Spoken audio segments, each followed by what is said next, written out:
M24, nada que perder.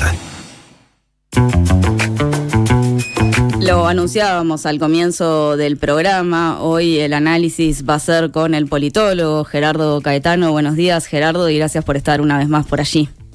Buenos días. ¿Qué tal? ¿Cómo están? Bien, comentábamos, Gerardo, que tuviste también una jornada larga. Bueno, sí, en realidad hasta las 2 de la mañana no pude terminar atendiendo demandas de aquí y también demandas del exterior que tenían mucho interés en conocer qué había ocurrido, cómo habían sido las elecciones. Gerardo, para arrancar, como siempre, pedirte un paneo general, un balance general de los resultados de ayer, que creo que algunos quizás fueron un poco sorprendentes. Bien, si por un lado se confirmaron en los tres partidos más importantes los candidatos que en lo previo tenían la mejor intención de voto, Yamandu Orsi en el Frente Amplio, Álvaro Delgado en el Partido Nacional y Andrés Ojeda en el Partido Colorado, las formas en que primero se dieron los resultados y las formas en que los distintos partidos elaboraron su presentación y la presentación en dos casos de la fórmula presidencial no pudieron ser más contrastantes. Por un lado, Yamandu Orsi obtiene una victoria realmente impactante. Superó incluso los márgenes más amplios que se le daba para afirmar su candidatura. Y lo superó prácticamente en todo el país. Hubo solamente 2 departamentos en los que Carolina Cose prevaleció sobre Orsi. Pero además el Frente Amplio, y esto era un examen muy, muy difícil, el Frente Amplio aumenta de manera muy considerable su votación. Esto era un objetivo manifiesto, particularmente por el presidente del Frente Amplio, Fernando Pereira, pero era un objetivo que se había vuelto bastante difícil en la perspectiva en los últimos tiempos, porque se daban muchas circunstancias y además las mediciones no estaban hablando de que el Frente volvía a superar, incluso a superar de manera firme los 400.000 votos y a ser la fuerza política más votada. Recordemos que por lo general y por múltiples motivos, el Partido Nacional tiene incentivos especiales en la disputa del poder local en el interior del país. Se decía que se iba a repetir lo que generalmente ocurre, que el Partido Nacional vota bien en las internas. El Partido Nacional no votó bien en las internas, perdió un número muy considerable de votos respecto al 2019, incluso respecto a elecciones anteriores. Y el Frente Amplio, además, como ya se había anticipado, concretó la fórmula de inmediato, y el discurso de Orsi fue un discurso de unidad, en donde por un lado le habla a los militantes, pero de inmediato se pone en modo campaña y comienza a hablar al país, confirmando, a mi juicio con acierto, un elemento sustantivo, que el Frente Amplio, para ganar las elecciones, y más allá del éxito innegable de ayer, debe apelar a votantes no frente amplistas. No puede caer nuevamente en el error de hablarle solo a los frente amplistas. Los frente amplistas son el núcleo fundamental de cualquier acción, pero los que definen la elección, y esto ha ocurrido en el país generalmente, son los que en principio no tienen una identificación partidaria. El Uruguay es uno de los países que tiene mayor nivel de identificación con los partidos. 50% de los encuestados dicen que tienen adhesión a un partido. Pero hay otros 50% que es el que define la elección. Lo decía César Aguiar en múltiples oportunidades. Las elecciones las definen los no creyentes. Gerardo, Bien. perdóname que te mire un minutito. ¿Puede ser, estamos sintiendo como un pitido, puede ser alguna interferencia, los auriculares, algo? Sentimos como un pi, pi, pi, pi, pi de fondo. Bueno, no, yo no lo siento aquí, pero porque capaz que podemos probar ir por teléfono, ¿les parece? Bueno, sí. Probamos eso, Gerardo, porque sentimos, eso capaz que lo sentimos de este lado, pero acá lo sentimos, vamos por esa vía. Bárbaro. Muchas gracias, Gerardo. Por favor.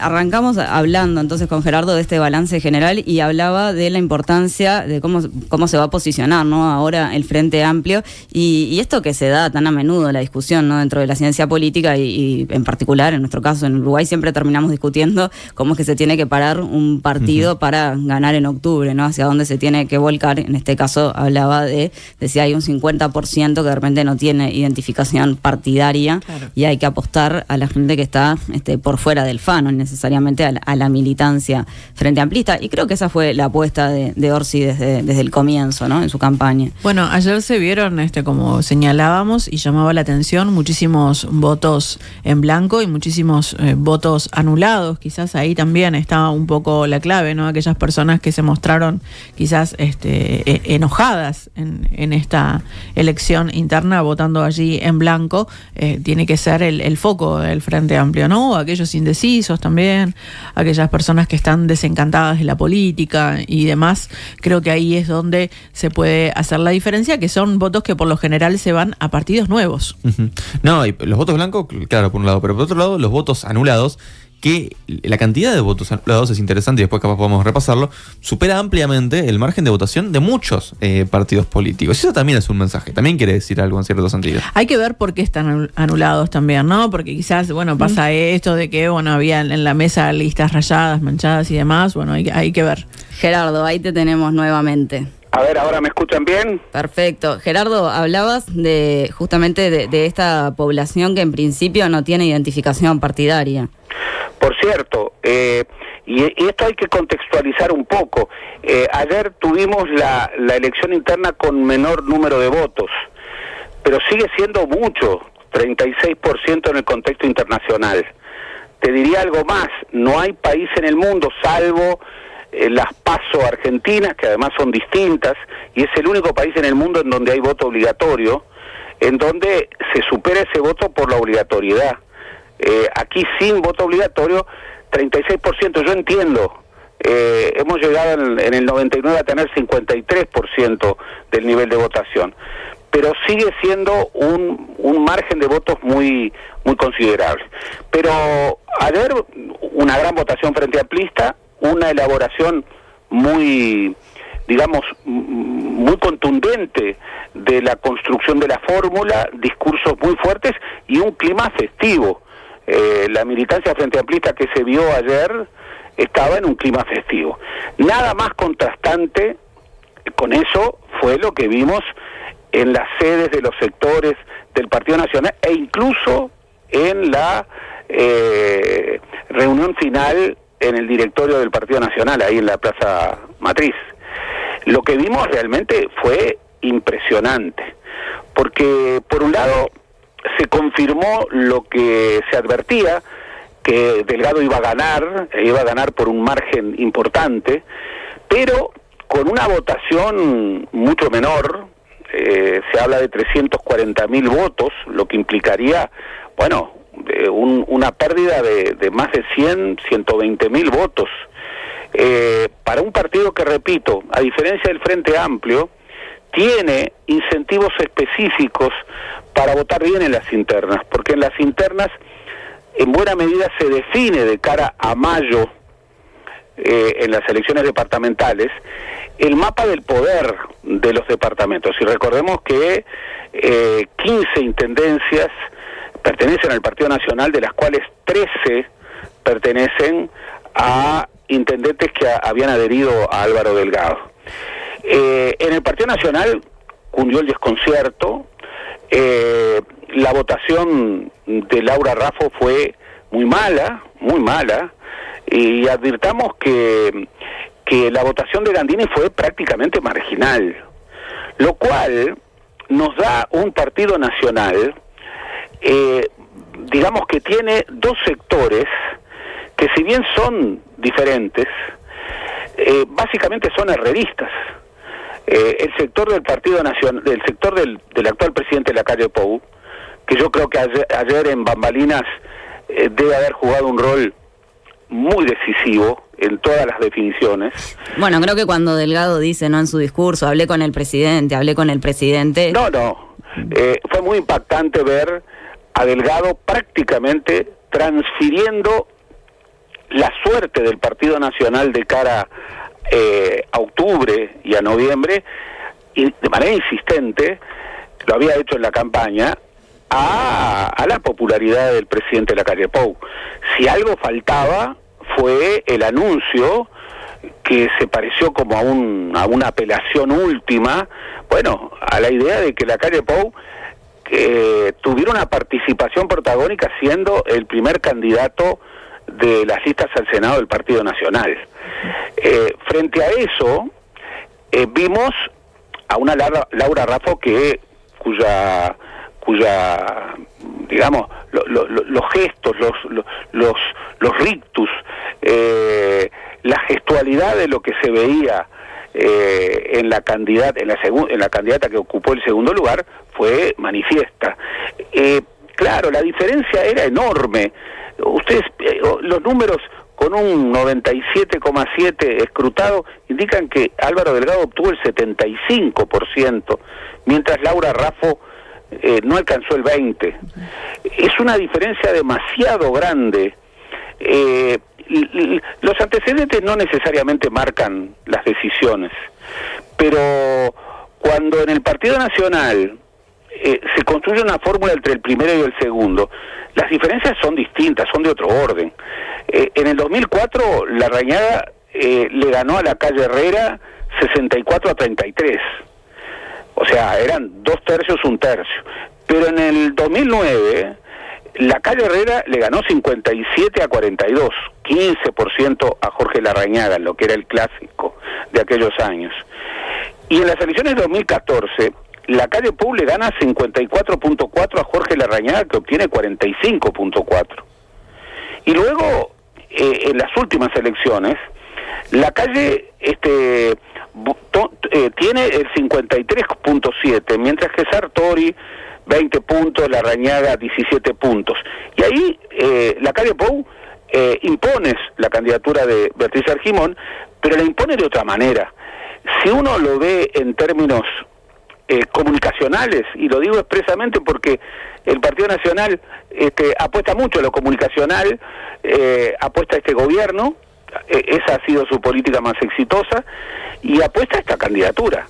Gerardo, y te quería preguntar, pensando justamente en esta candidatura que generó tanta expectativa, ¿qué puede estar buscando Delgado en la inclusión de Valeria Ripoll? Bueno, un gran misterio, un gran misterio.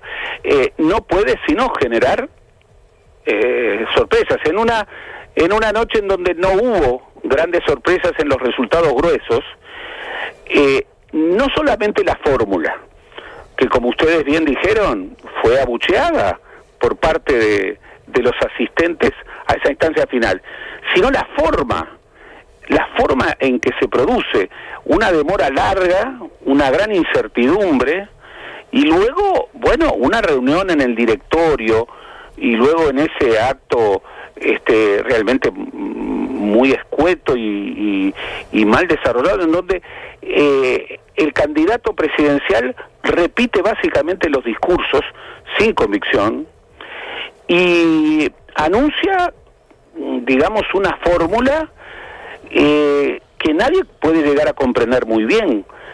Obviamente que quienes eligieron a Valeria Ripoll como la candidata a la vicepresidencia apuestan a una nueva concepción de la política, a una idea diferente de la política. Eso te iba a preguntar, Gerardo, justamente porque ayer lo decíamos durante la transmisión.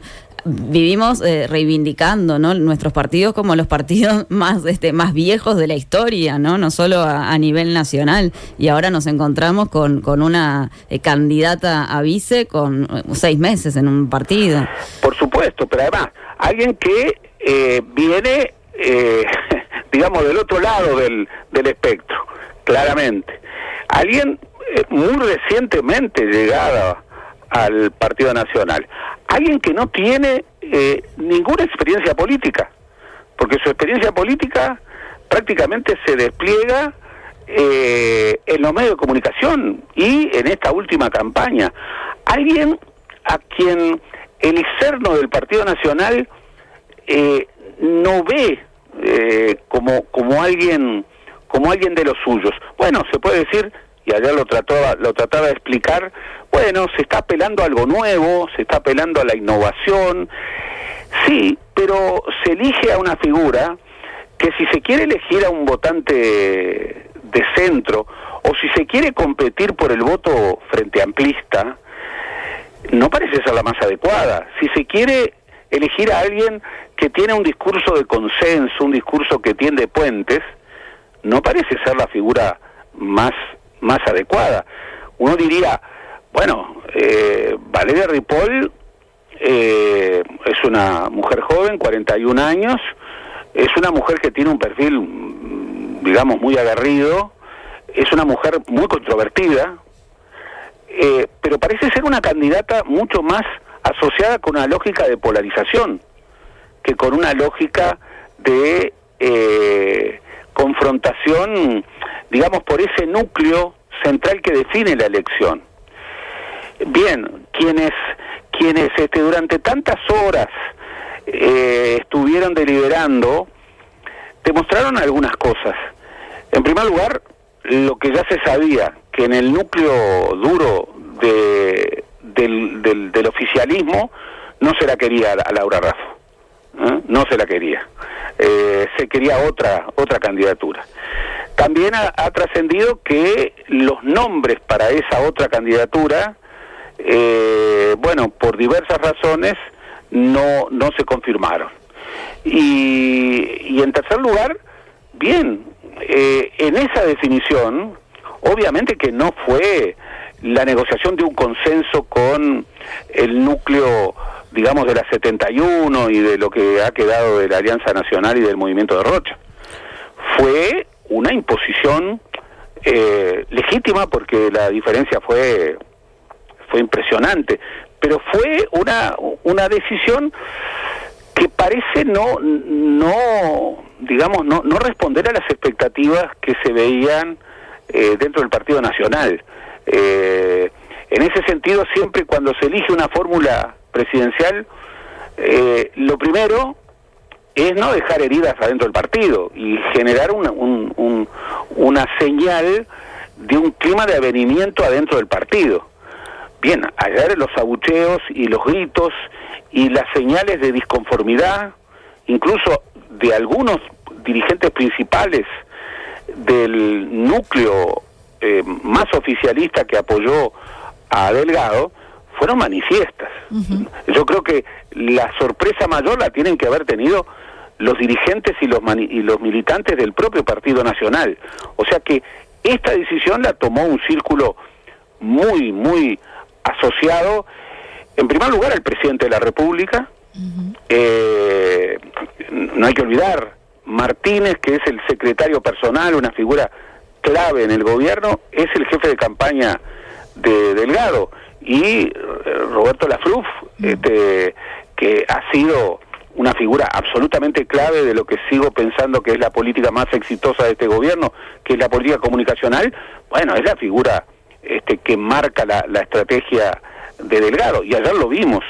Delgado efectivamente consolida y profundiza su perfil como la vía para lo que él llama una suerte de reelección informal del actual gobierno. Ahora, Gerardo, esta demora que se dio, ¿no?, para la elección de la vicepresidencia, ¿no se podía haber evitado? Porque, bueno, generó allí malestar entre los propios dirigentes, generó malestar en la militancia, algo que no estaba tan lejano del escenario que se planteaba, porque ya se había planteado esto, que si Raffo no llegaba a un 30% de la votación, había que buscar a otra o a otro candidato.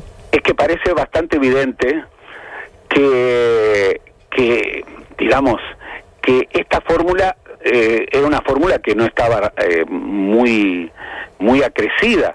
Incluso hay manifestaciones por las redes de la propia Ripoll durante el día, que dan la sensación de alguien que no está en la grilla de lo que puede ser la fórmula. Yo creo que precisamente lo que impactó fue, dentro de una mala votación general, la magnitud gigantesca de la diferencia entre Delgado y Laura Raffo. Y luego, bueno, es bastante obvio que la fórmula no salió de un consenso entre las dos primeras fuerzas del Partido Nacional ayer. Salió de una imposición, y aquel que impone algo no querido por su principal negociador, en puridad lo que está demostrando es que no quiere de ninguna manera al otro, o que tiene muchos motivos para tener una visión muy distante. Por otra parte, emerge un partido nacional, esto ya se veía, lo hemos conversado en más de una oportunidad, un partido nacional muy revisado, porque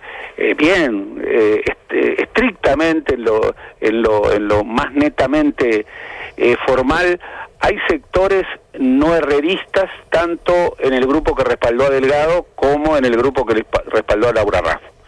Pero los núcleos fundamentales de la candidatura de Delgado y de la candidatura de Laura Raffo, se diga lo que se diga, son herreristas.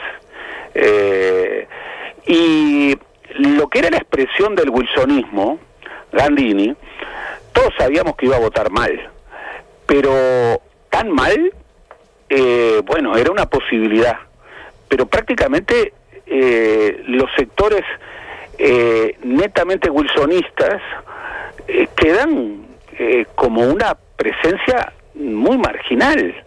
O sea, los sectores que están de alguna manera hegemonizados por el herrerismo obtienen casi el 95% del partido.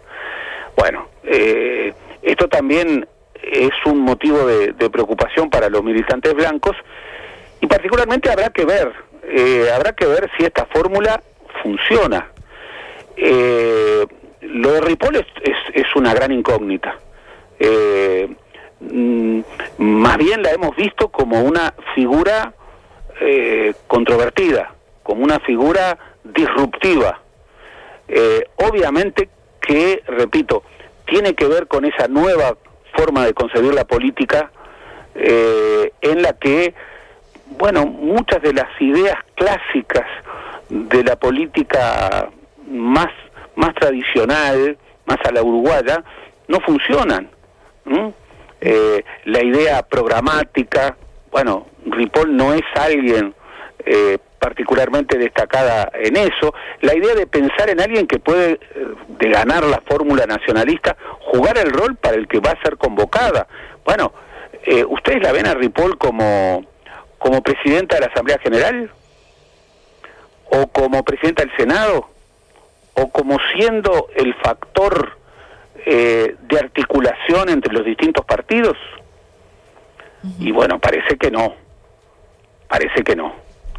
Y luego vimos dentro del Partido Colorado, bueno, el triunfo de quien se esperaba que prevaleciera, Andrés Ojeda, que es también una nueva lógica.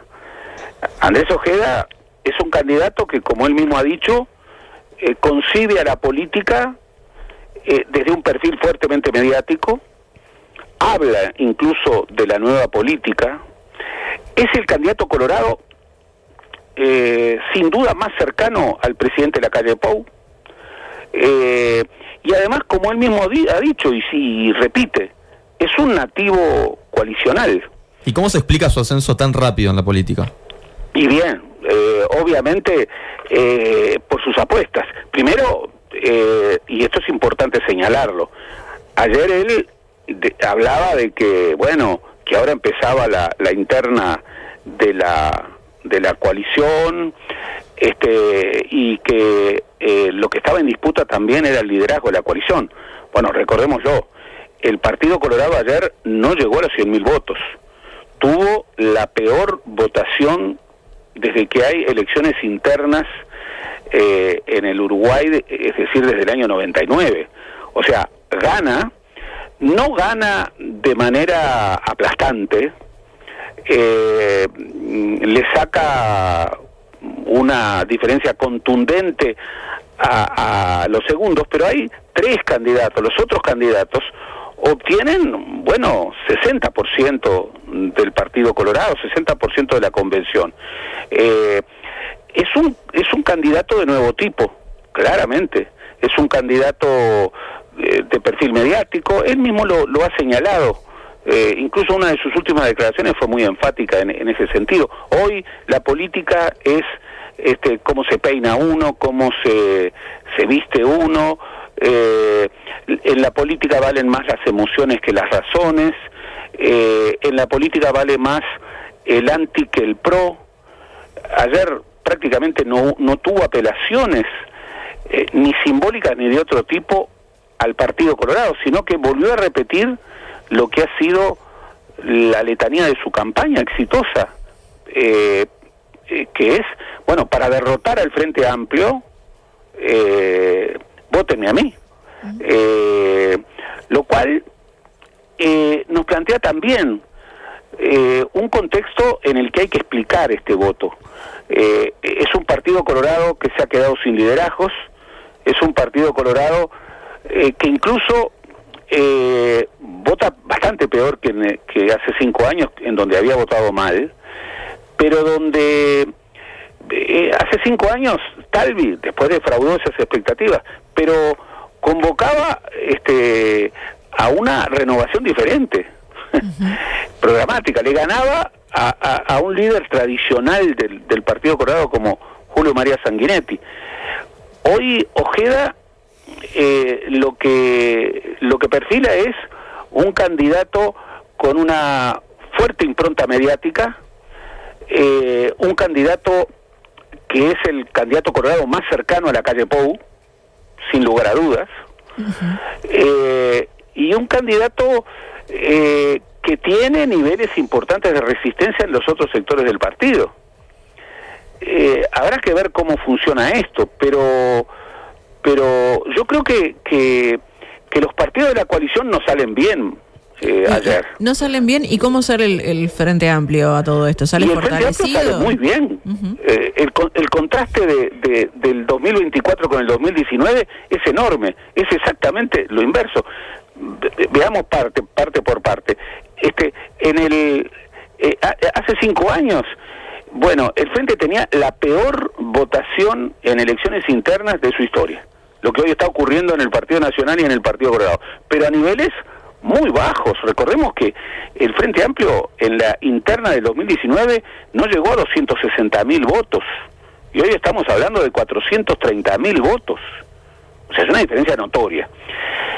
Elabora y construye en medio de un gran entusiasmo y de un clima de unidad una fórmula que a todos luces parece muy potente, porque entre otras cosas está incorporando la adhesión del 96% de los frenteamplistas que votaron ayer.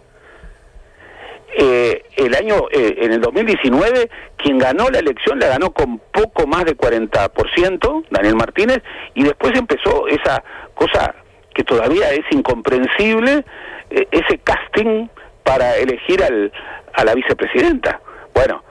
Muy mala experiencia, de la cual el Frente Amplio parece haber aprendido, porque ayer lo hizo exactamente al revés y lo hizo bien, muy bien, obteniendo algo que parecía poco probable, que era un nivel de votación de ese tipo. Y eso se pudo ver en el clima festivo que rodeó a la proclamación de la fórmula.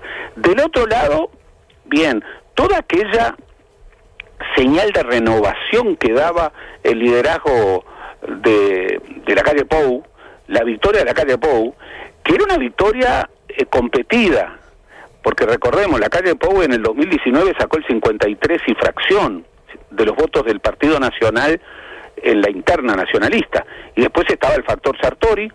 Ustedes fíjense que Sartori en el 2019 sacó 90.000 votos, más o menos, casi 10.000 votos menos de los que sacó el Partido Colorado hoy. Y estaba Larrañaga que salió en tercer lugar, y estaba el grupo de los intendentes que salió con un 6%. Y luego, es algo que es sabido, cuando hay una coalición, los socios menores sufren. Bueno, los socios menores sufrieron. Emerge un Partido Colorado que ya en la grilla presentaba primero 8 candidatos, luego se redujeron a 6, pero que presenta una dispersión del voto muy importante, con un triunfador que tiene esa impronta de lo inesperado y de lo que se construye rápido, y además un hombre muy joven, 40 años, con un fuerte perfil mediático, pero que es el ganador dentro de la peor votación del Partido Colorado en la historia de los partidos. Y un factor a no subvalorar: Cabildo Abierto, sin ningún tipo de competencia, en el 2019 obtuvo casi 50.000 votos en la interna. 50.000 votos, era muchísimo. Ayer, con competencia interna de sectores que de alguna manera encubrían lo que uno perfila que es casi una disputa de liderazgos, sacó menos de 20.000 votos. ¿Cómo se explica este descenso? Sacó casi una tercera parte. Y después el Partido Independiente no fue el quinto partido. El quinto partido fue el partido de Salle. Y el Partido Independiente, como siempre ocurre, saca una votación menor, pero entonces, si uno ve la coalición en su conjunto, el partido eje de la coalición, el partido líder de la coalición, yo creo que no tenía muchos incentivos para tener una gran votación.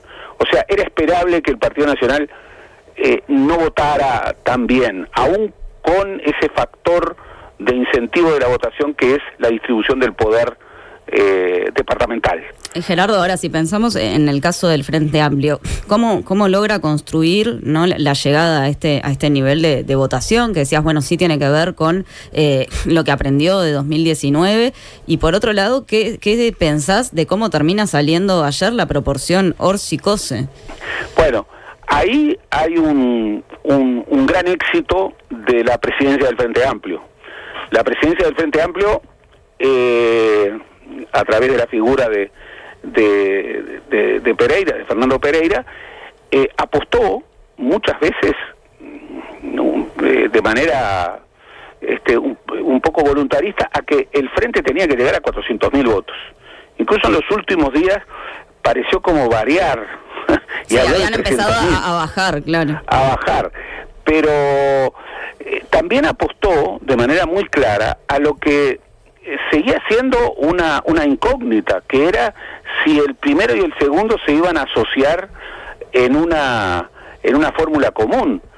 Y en verdad lo hizo de tal manera que ya en los últimos días parecía imposible que ganara quien ganara, no fuera una fórmula del primero y del segundo.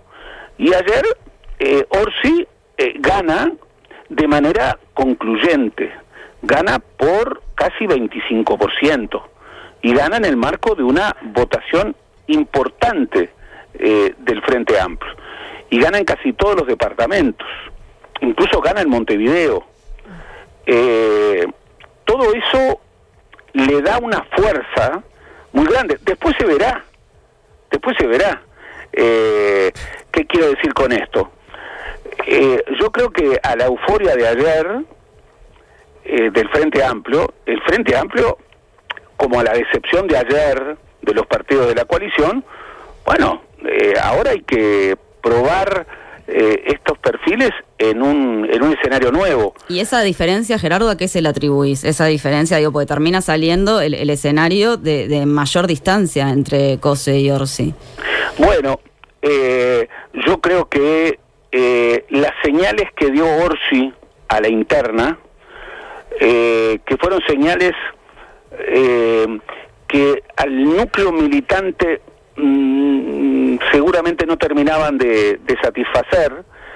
Sin embargo, fueron las señales que la mayoría del pueblo frente amplista, que siempre debemos recordarlo, el pueblo frente amplista no solo está configurado por militantes.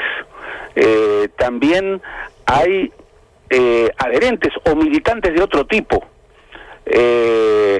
Ayer, digamos, esa idea de que lo más importante para el Frente Amplio es ganar las elecciones de octubre y eventualmente las de noviembre, primó de manera muy clara. El relato de que Orsi era el mejor candidato frente amplista para derrotar a la coalición de gobierno, yo creo que ayer fue el relato que prevaleció en la interna frente amplista. Y no casualmente fue el relato que en la última parte de la campaña, intentó de manera muy firme contrarrestar Carolina Cose. Por otra parte, fue el que pusieron también sobre la mesa, ¿no? Me parece, desde el MPP, con fuerza. Bueno, por otra parte, hay una confirmación contundente de la fuerza del MPP como la primera fuerza dentro del Frente Amplio. Eso es muy importante. Y otra cosa, que no es menor, la denuncia falsa y la operación que se quiso hacer hace muy poco, porque recordemos, en marzo hubo un ataque brutal que todavía no está aclarado contra Orsi, un ataque que de haber prosperado podría haber terminado con la candidatura. Bueno, primero se implosionó muy rápidamente y tampoco está aclarado por qué implosionó tan rápidamente, y hay conjeturas. Y la verdad que fue un envión fortísimo para el candidato. A partir del episodio malhadado de Romina Celeste y de esa denuncia falsa, la candidatura de Orsi se fue afirmando, lo cual tiene mucho que ver con algunas señales que ayer el discurso de Orsi, en el que el discurso de Orsi enfatizó. En el discurso de Orsi hay, en primer lugar, una apelación muy fuerte y un agradecimiento muy fuerte a los militantes frente amplistas de todo el país. En el segundo lugar, hay una crítica muy dura al gobierno actual, muy dura, en donde habla que quiere terminar con las denuncias falsas, que es el retorno de la honestidad. Son afirmaciones muy duras en contraste con el gobierno. Y luego hay una apelación muy fuerte, muy sólido, que yo creo que va a ser el eje de su campaña, a la idea de unir, a la idea de terminar con la polarización, a la idea de unir a Montevideo con los interiores, a la idea de que él no va a gobernar contra la mitad del país, que él va a gobernar para todos. O sea, una idea acertada, porque de alguna manera Orsi una y otra vez ha dicho algo que es la clave de siempre para que el Frente Amplio gane la elección, o para que cualquier partido gane la elección. Ningún partido en el Uruguay, ni siquiera el partido más fuerte, que desde el año 99 es el Frente Amplio. Hace un cuarto de siglo que la primera fuerza política del país es el Frente Amplio. Pero ningún partido, y menos en este régimen electoral a partir de la última reforma constitucional, ningún partido gana la elección desde sus militantes. Pensando en eso, Gerardo, ¿cómo ves el escenario de cara a octubre? Porque si miramos la coalición en general, ¿no? Todos los votos de la coalición y los votos del Frente Amplio, está complicado el tema, ¿no? ¿Dónde está la clave?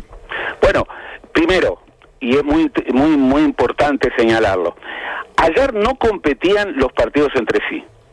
Y esto ayuda a no hacer sumas equivocadas, porque ayer incluso a veces presentando los resultados uno veía que esto estaba, que bueno, en una democracia de partidos como por suerte sigue siendo el Uruguay, la tentación de comparar lo que sacó este partido con lo que sacó este otro partido, pero ayer hubo algo muy obvio y que se reflejó en los climas.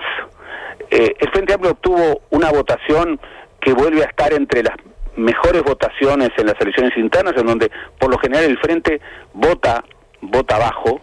Recordemos que la principal votación del Frente Amplio fue cuando no tenía competencia, en el 2004, cuando Tabaré Vázquez era el único candidato. Hoy tenía competencia, pero tenía ese incentivo, porque el incentivo de distribuir el poder departamental en el Frente incide poco. De tal modo que, bueno, digamos, la jornada muy positiva que tuvo el Frente Amplio ayer, no hay que traducirla en que, bueno, tiene ganada la elección.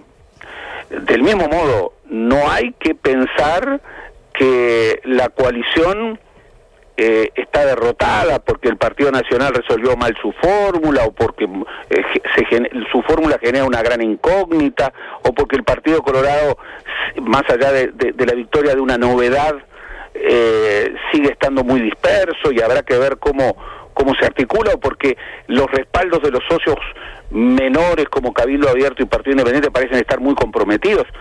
Bueno, ahora empieza una etapa distinta, y ahora sí van a competir los partidos. Ayer Ojeda decía que él, como nativo coalicional, iba a disputar el liderazgo dentro de la coalición. Bueno, eso no lo puede creer ni él mismo. Ayer gana el candidato colorado más parecido a la calle Pou, y el Partido Colorado gana con Andrés Ojeda, que es tal vez la gran sorpresa de la campaña, pero ojo, es un Partido Colorado complicado, disperso, en buena medida con una campaña que ha tenido rispideces. Recordemos las críticas duras, bárbaro. Los discursos de hoy son a la unidad del Partido Colorado y todo, y este discurso se repetirá dentro del Partido Nacional. Lo cierto es que ese clima de unidad que se pudo ver ayer dentro del Frente Amplio no es el clima que hoy predomina en la dirigencia del Partido Nacional, en donde hay heridos, ni tampoco en la interna del Partido Colorado, porque el Partido Colorado tiene la votación más baja, tiene la novedad de un candidato muy joven, pero quedó lejos y quedó disperso. También Cabildo Abierto no parece perfilar los desempeños del 2019. Y no olvidemos que en el 2019 los socios menores de la coalición, el Partido Colorado, que obtuvo en octubre 13%, Cabildo Abierto, que obtuvo en octubre 11%, el Partido Independiente, que obtuvo un 1%, y el Partido de la Gente, que ya no existe, entre todos sí, hicieron la diferencia. 26% de los votos de octubre. Sin ellos, el Partido Nacional obtuvo 28%. Claro. O sea, efectivamente se cumple esa tendencia de que en una coalición sufren los socios menores. Habrá que ver si se confirma o no en octubre, pero parece perfilarse eso. Y ahí el tema es, bien, ¿el Partido Nacional va a crecer tanto como para solventar esto que se presume que va a ser una votación más bien baja del Partido Colorado, de Cabildo Abierto y del Partido Independiente? Esto no quiere decir en modo alguno, repito, que la elección esté zanjada. Yo creo que como igual que los partidos de fútbol, son momentos, y el que se la cree perdió. Aseguro, lo llevaron preso. Y el que presume que el Frente Amplio tiene una elección ganada y con mayoría parlamentaria y hasta en la primera vuelta, se equivoca. Va a tener 4 meses de confrontación muy fuerte, ya no solo el Frente Amplio, sino el país todo. Los 4 meses hasta el último domingo de octubre van a ser durísimos, Y bien, esa es la marca de la etapa. Gerardo, y hablábamos bastante de la interna del Partido Nacional, porque lógicamente tuvo una noche muy particular con la conformación de la fórmula y demás, pero si miramos la interna Frente Amplista, hay algunas cuestiones que me gustaría poder analizar contigo. Por ejemplo, esto que decíamos, ¿no? Bueno, la votación que logra alcanzar el MPP, la votación que obtiene la 1001, que por lo que contábamos ahora estaba en unos 53.000 votos, ¿no? Era el principal sector que respaldaba la precandidatura de Carolina Cose. Hablábamos antes de entrevistarte a ti con Lucía Topolansky, ella decía, bueno, creo que la 1001 también concentró parte de sus fuerzas en la campaña por la reforma, por el plebiscito, en relación a la reforma jubilatoria, y eso era algo que estaba sobre la mesa cuando se planteaba si el Frente Amplio lo apoyaba o no, si en octubre esto iba a distraer. Esto es algo que pone Topolansky ahora, cuando le preguntamos, bueno, me gustaría saber cuál es tu opinión en relación a la votación de la 1001. Y por otro lado, bueno, la 95, que decide bajar la precandidatura de Vergara e ir con Orsi, termina por sacar el tercer lugar, ¿no? Si se mira la votación de las distintas listas del FADE de todos los precandidatos. Sí, todavía tenemos ese perfil. No es raro, pero es una ratificación, una reconfirmación importante. Los primeros lugares del MPP y del Partido Comunista son los sectores dentro del Frente Amplio que tienen un mayor nivel de militancia. Son partidos son sectores que tienen una densidad territorial importante. Dentro del MPP, este voto, que deberá refrendarse o no en octubre, pero todo indica que es un buen punto de partida, está confirmando una transición de liderazgos. Ayer Mujica era como el sabio de la tribu, pero claramente él mismo lo señala, él ha transferido la posta, y ahí había un núcleo que es un núcleo joven en política, Alejandro Sánchez y todo el grupo de los senadores y algunos militantes que claramente pertenecen a otra generación. Era un sector en donde la transferencia de liderazgos era todo un gran tema. La transferencia de posta era todo un gran tema. Y creo que la ha transitado muy bien, y en eso no cabe la menor duda que Mujica ha jugado un rol fundamental. Una de las cosas que califica más a un gran liderazgo político es la capacidad de transferir la posta. Bueno, pienso, Gerardo, en esto que decís, ¿no? Que en el caso de Yamandu Orsi justamente pertenece al MPP, ¿no? Y en este sentido, bueno, se podría haber transferido algo de Mujica. ¿No era el caso de Carolina Cose en relación al Partido Comunista? No lo era, porque, entre otras cosas, no debemos olvidar, Carolina Cose, 5 años atrás, fue la candidata del MPP. Fue la precandidata presidencial a la que apoyó, entre otros sectores, el MPP. Y 5 años atrás obtuvo 25% y poco. Incluso quien ganó con un amplio respaldo de sectores diversos la interna Frente Amplista fue Daniel Martínez, pero obtuvo un 42%. Y habían otros 2 candidatos más, con una gran votación de Óscar Andrade, que hace 5 años obtuvo el 23%.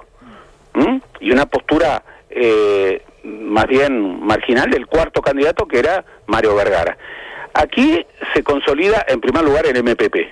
Es una consolidación reiterada del MPP como la primera fuerza política del Frente Amplio. Después se consolida, bueno, un sector que tiene una capacidad de militancia probada, una lógica de despliegue territorial importante, que es el Partido Comunista, con una presencia en el movimiento social muy importante. Bien, son los 2 sectores que por lo general se consolidan en las internas. Acá hay un tercer actor que parecía muy desguarnecido y que parecía tener una instancia muy difícil, que era la lista 95, que reagrupaba de alguna manera los sectores que respaldaban más directamente a Vergara. Pero por lo que ayer trascendía, en el cuarto lugar estaría el Partido Socialista y en el quinto lugar la vertiente artiguista. Era lo que se planteaba. Yo como no he tenido confirmación de esto, y esto va a demorar, no quiero avanzar más. Pero sí, no, pero por lo menos hasta ahí, hasta la 90 me consta que era así, incluso hoy de mañana chequeado, ¿no? Bárbaro. Efectivamente, en la agenda del Frente Amplio está el tema del respaldo de ciertos grupos, la minoría de los grupos, a la reforma constitucional por la seguridad social, que fundamentalmente no fue una decisión frente amplista, sino que fue una decisión del movimiento sindical, incluso una decisión controvertida adentro del movimiento sindical. Orsi ha sido por demás claro, y no solamente Orsi, la mayoría de los dirigentes políticos del Frente Amplio ha sido muy claro. Incluso Carolina Cose también ha sido, no diría clara, pero sí firme, en el sentido de que ella no se expedía sobre el contenido de la reforma, sino se expedía sobre la necesidad de que el pueblo fuera convocado a pronunciarse. Si Carolina Cose era la candidata más votada y era la candidata única del Frente Amplio, ahí había un problema.